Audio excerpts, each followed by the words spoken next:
Hi guys, thanks for checking in. My name is Meg from the motivational YouTube channel Moji Happiness.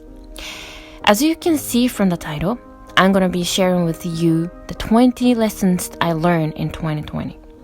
I know many people say 2020 sucked, or I just want to get this year over with.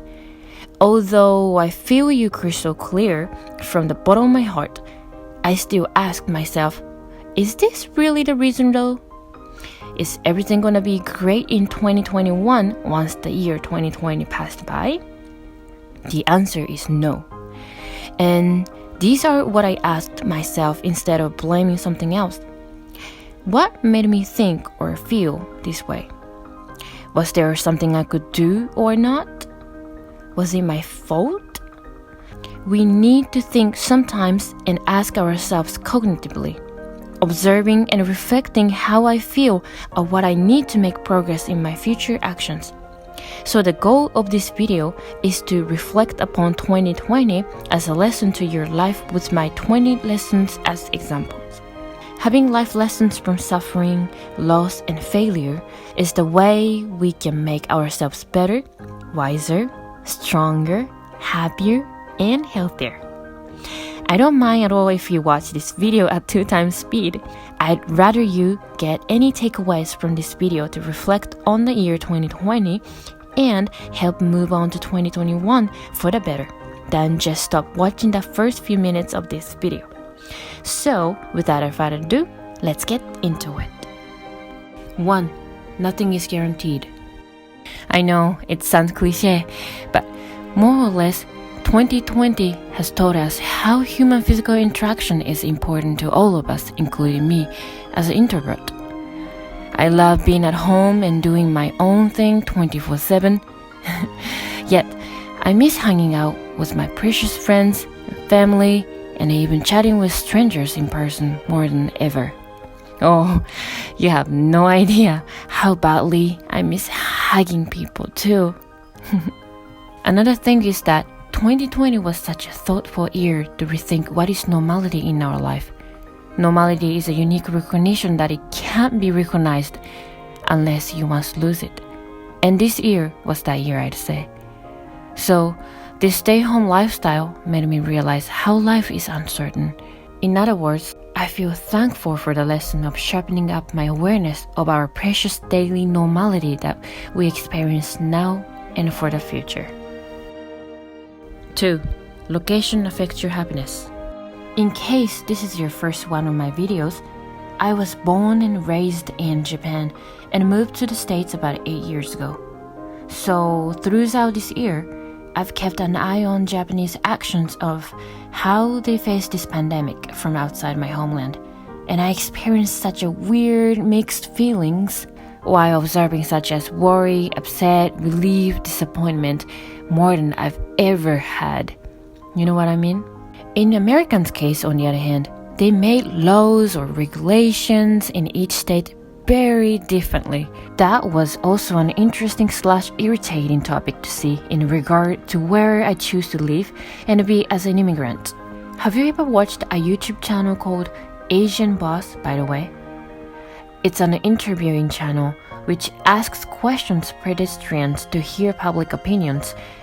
As you can imagine, during lockdown, no one can walk around the street easily, right? So they made a conference video chat to exchange their information about what the country is facing at the time. And that's when I learned how the government of the Philippines was handling the pandemic and the crisis of the threatening the citizens' freedom with violence. So I feel like 2020 was the year where I could see the true color of each country's top leaders or state in the United States, feeling the good and bad. I'm not saying you should move here or don't move there, yet choosing a place to live is such an important factor of our safety and trust with the community you are in, I'd say. 3. Good or bad appearance is the first / important impression. Growing up in Japan and also have asthma, I have no problem wearing a mask. Being in the States, however, wearing a mask was such a big deal. At first, The CDC explained to us that wearing a mask prevents the virus from spreading to others if you are sick. Then, a couple of months later, they suggested all of us wear them to protect ourselves from others. After almost 9 to 10 months from the first lockdown, my husband and I wear a mask whenever we go out to be safe for us, and likewise to show our respect and caution to others as well. When I go for a walk, I still see people not wearing a mask here and there, and as soon as I see them, my brain starts judging and whispering to me like, don't they watch the news? Is that a political belief? Or does this person just have a health problem? Of course, you don't know the person until you get to know them. Besides, I might be just a little bit too sensitive about the mask concept. Yet, during this year, I realized how first impression/appearance can have a big impact on others after all. 4. Safe life insanity. When my husband and I started to take the bio seriously, we also started to become more aware of what we touch in our daily life. Every time we go to a grocery store, I subconsciously wonder who touched this item in the past. A lot of time, it's a bit stressful to think about it, and I even got nervous when I consider it more. At the same time, however, I was fascinated at how the world is connected through one or another. Products, foods, and everything we consume are touched by someone and it travels around the world unless you make it on your own in nature. What we touch today is what Cambodians were harvesting a few days ago. Don't you think it sounds crazy? Also, I realized how lucky we are to live in this society that's able to get safe, convenient, and sanitized products. 5. Deep hope over violence. I know you might be tired of hearing these words, but please bear with me. Policing, racism, politics, and homelessness are such devastating and hot topics coupled with pandemic currents in this year, at least to me. A few weeks ago, Seattle local common news station just released a documentary on YouTube called The Fight for the Soul of Seattle. The reality of what is happening in this city is insane and it's out of control, to be honest. Our city council and police are not only hopeless/helpless, but also are the reason why this crisis never slowed down, honestly. If you watched my previous book review video, you already know this idea by now. The title is called Deep Hope. It's about 7 Zen practices to control your inner peace instead of being violent and complaining to others. Avoidance, hating, and violence won't change anything for the better. That's a fact. So let's practice deep hope to fight for the rights and peace. Maybe you can start with this book, Deep Hope. 6. The power of silence. Even Japanese know by now what BLM stands for after seeing American news throughout the year 2020. My husband and I wanted to express how we feel about Black lives after Mr. George Floyd tragedy. Yet, we knew that participating in random madness protest isn't a smart idea for safety considering both violence and the spread of the virus. At the same time, what we were sure of was to participate in something. So we decided to join the silent march held in Seattle to finally raise our support. I'll never forget how powerful and beautiful that march was. It was a showery and chilly day, yet it ended up with a total of 60,000 participants. We simply kept walking and still made sure we had 6 feet distance between others. My husband and I held hands tightly together and kept our mouths shut. And all I did was have a deep hope for a bright future of equality in my heart. There was no violence or chatting. All we had was the same hope of human equality. 7. Is year 2020 united or divided? For instance, the Black Lives Matter movement got people more united and it gave a strong platform to pay attention to racism more than ever and all over the world. For political perspectives in the US, however, it feels like we got more divided. To be honest, I have no right or wrong answer to this lesson, but I thought the concept itself made me think about the difficulty of understanding the circumstances and the beauty and the complexity. 8. Yin and Yang concept. What to react is up to you. In this year, everybody was talking about 2020 as being such a bad year. Yes, it was extremely stressful to hear horrible news all over the world daily, and everybody needed a break from pandemic.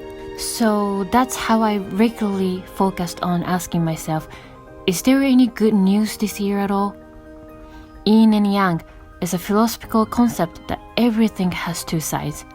I'm not suggesting you think like millions of deaths was actually good news or something that extreme. All we need to think is, what did we learn from this year? Or does this social distancing make me realize something useful? In fact, did you ever hear that wild deers living in Kyoto, Japan started pooping healthy? That's because tourists stopped overfeeding them unnecessary snacks, so they started eating grasses. What about this news?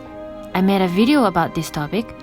A young Starbucks barista received an online tip by refusing to serve a cup of coffee to a 2020 Karen who refused to wear a mask. And then, at this young age, he was anonymously crowdfunded over $105,000 for college. If you are interested in this topic, please feel free to watch my video. Anyway, I found many more positive and exciting news all over the world even in 2020. So what I'm saying is that where to focus on and how to react information are up to you. So why don't you choose to find the good parts of any event to look onwards in increasing your bright future, right? 9. Redefine what really matters in our life. My husband and I occasionally thought experiments about our life wondering, what if we live without a money system society? Do people still want to work in that circumstance? How do I enjoy my life without society's enforcement of labor? Similar to that, I also started wondering about our living, eating, sleeping habits and other small things under what-if situations. I know this question might make you feel too hypothetical and crazy, but this year makes me question the importance of our standards of life quite a lot. Daily, we are surrounded by so many information but so little of certainty and truth are easily found. So 2020 was a great year to redefine myself and what really is important to my own life and or to humanity. 10. Every challenge is an opportunity. I don't need to hide that I was almost getting a full-time job when I was working as an intern for about 4 months, but the pandemic hit and the job opportunity disappeared from my hand. But I took it as an opportunity to try out my personal hobbies and interests via a YouTube channel or some other public activities. My husband had a temporary job loss too, but his reaction was, I have a break, woohoo! What should I do first? I know he must be nervous inside, but he was strong enough not to panic and just started what he can do in this uncertain time. My visa has been processing for over a year and we still don't know how many more months we need to wait for the interview. But compared with other couples who have been suffering from long-distance relationships until the pandemic is over, we are very lucky that we have each other right now. 11. Be patient for other people's lives and appreciate the true heroes. I know everybody has their own opinions and beliefs about their stay-home situation, but a lot of people are missing the part of consideration of others when it comes to the immediate gratitude/selfish move. Meaning, it's great that people try to enjoy their life and live in the moment, yet there are invisible heroes that put themselves in danger and help others even at this moment. So I'd like to thank these true heroes who's supporting our lives in the pandemic phase. Doctors, nurses, and volunteers who help others' lives, post officers, Amazon workers who delivers your wants and needs, grocery store workers or drivers who help you mediate commute and hunger. And you know what? The true heroes can include you as well if you take responsibility to avoid the crowds and keep your community small just a little bit longer. 12. Education is everywhere. Stay curious. I can't appreciate enough how much I'm thankful for the availability of learning new things from everywhere in this day and age. Online learning platforms grant accessibility such as documentaries, articles, lectures, license testings, and more, or even easy book accessibility from public libraries. You don't know how much I enjoy learning things throughout the year without attending a school. Furthermore, we have phones to be able to conference with friends and family frequently and immediately, so we are able to share with each other how we all are handling a pandemic in our lives, and it is such a helpful real-time resource. 13. Find your Zen. During this stay-home year, I thought this is the perfect time to start expanding my cooking-baking skills since I had very few varieties. It all started with oat flour to bake cookies and scones for fun, then learning more simple Japanese dishes. Creating food is a way of creating art, so it was such a good time to try something new. At the same time, I started wondering, what if we have no income and can't afford the rent before the pandemic is over? That's how I started to become aware of edible plants, wild berries, and mushrooms during a walk, jog, or climbing. It might sound silly, but learning wildlife skills is so important. So yeah, now I enjoy walking 100 times more than before. 14. Encourage yourself to push onto a starting line. Although part of me has enough confidence about my speaking skills compared with the past, part of me still wants to be a perfect English speaker, and ironically, my weakness is grammar. Since I'm Japanese, I still need to work on my mentality/shyness to be brave enough to put myself up there when it comes to English skills. In a stay-home phase, I had a chance to use some time for myself to put my confidence and try out the talent in the public domain. So I created my English blog and a YouTube channel that I've been craving for a very long time.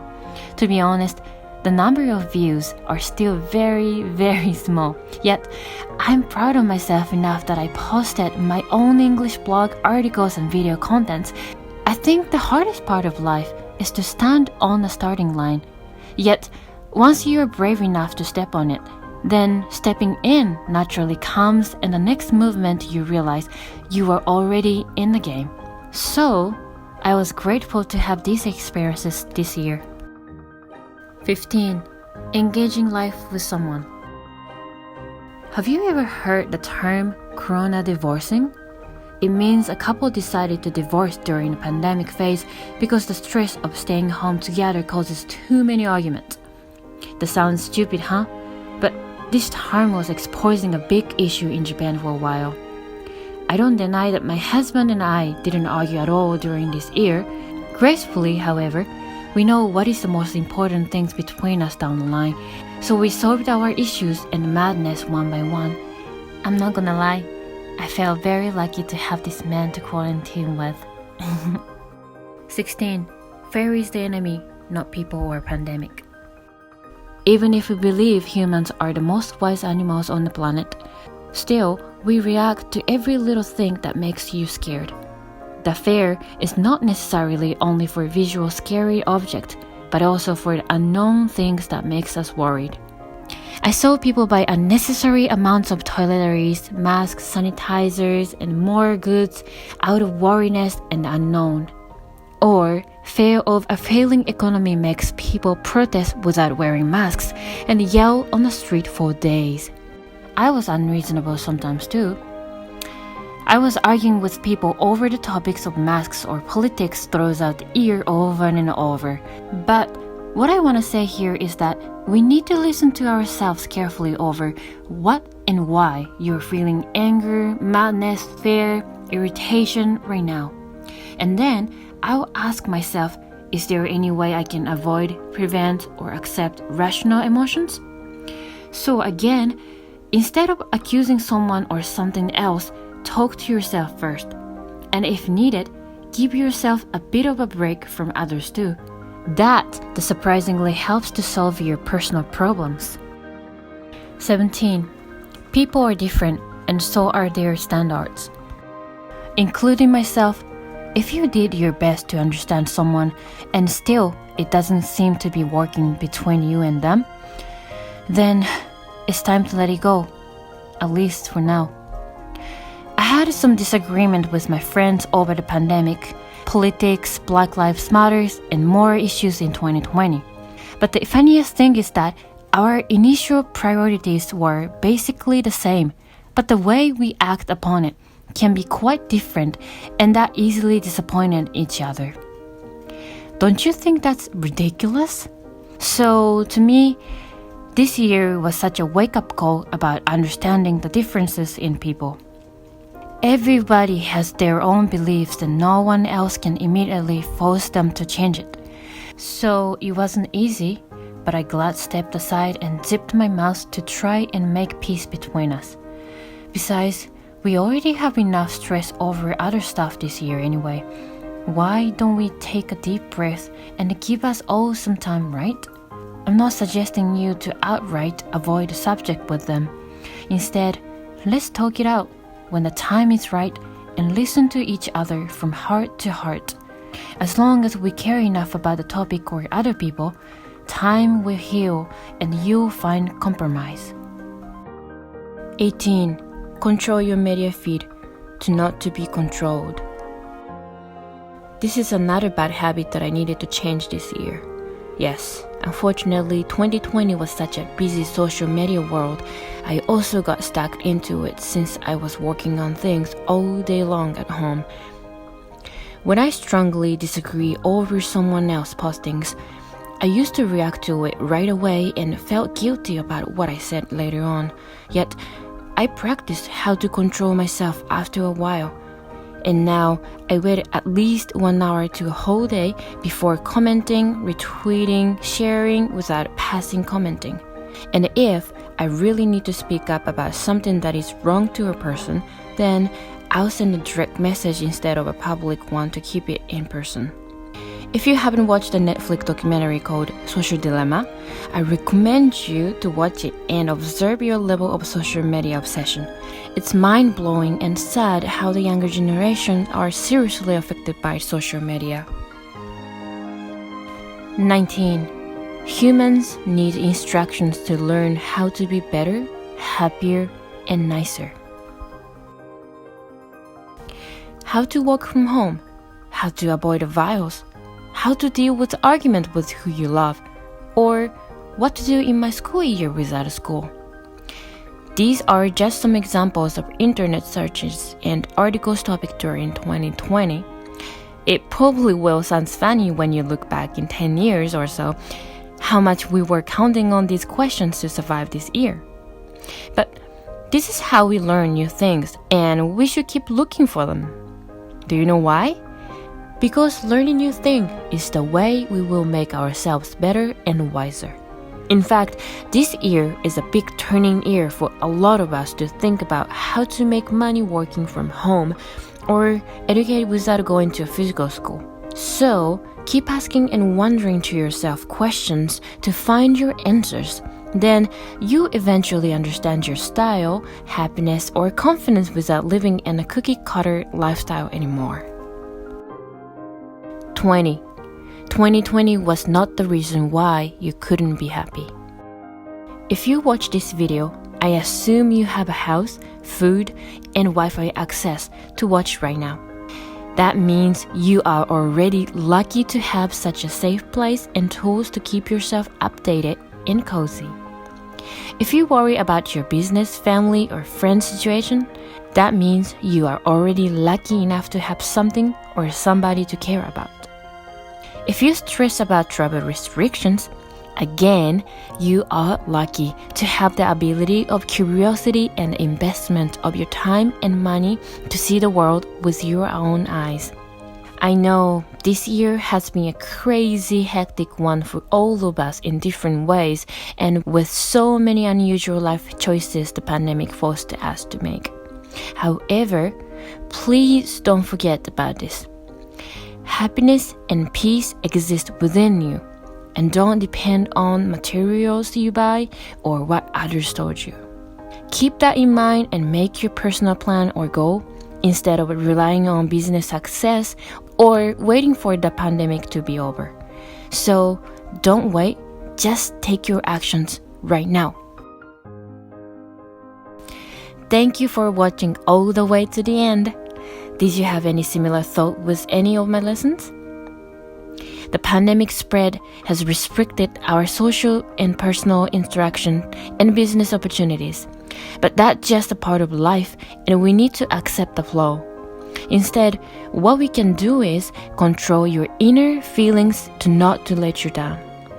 So just take a deep breath and think about what we can do now. The more having inner peace than counting on outer expectations or satisfaction, the better chance accomplishing small wins and long-term happiness in your life. Feel free to leave us your 2020 reflections in the comment section down below. I'd love to hear your thoughts and lessons. See you in my next video. Bye guys!